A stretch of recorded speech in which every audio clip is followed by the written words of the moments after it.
这里是粮产基地，这里是果木之乡。放眼郁郁葱葱，闭目溪水潺潺。这里是中心，这里是起点，也是终点。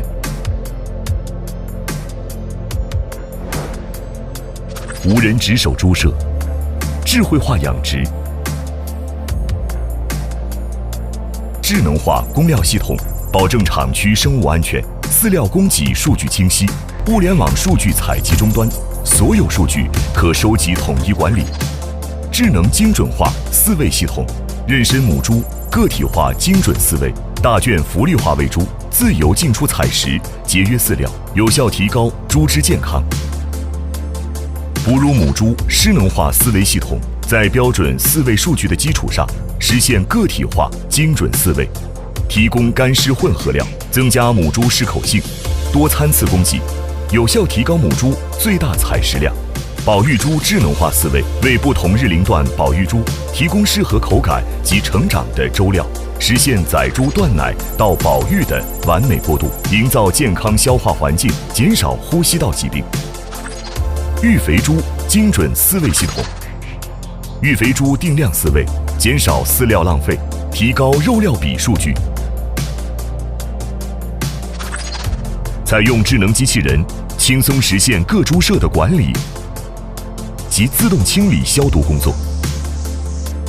自动清粪系统可以按照时间控制，自动收集粪便及尿液，实现集粪过程固液分离。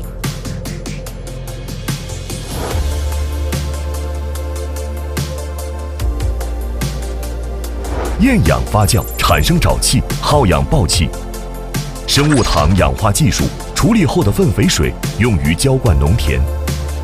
粪便通过刮板进行收集，经过脱水系统一级一系列无害化处理后，送入发酵系统，再经过干燥后送入有机肥加工设备，进行成品加工，处理成成品有机肥。成品肥内销或者外销，形成生态闭环。可视化的管理，数据化的感知，已知的都可掌控，未知的都可预测。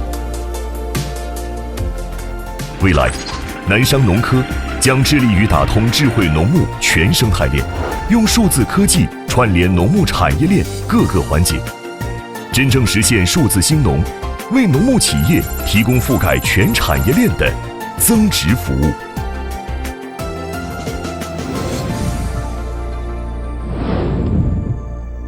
南商农科。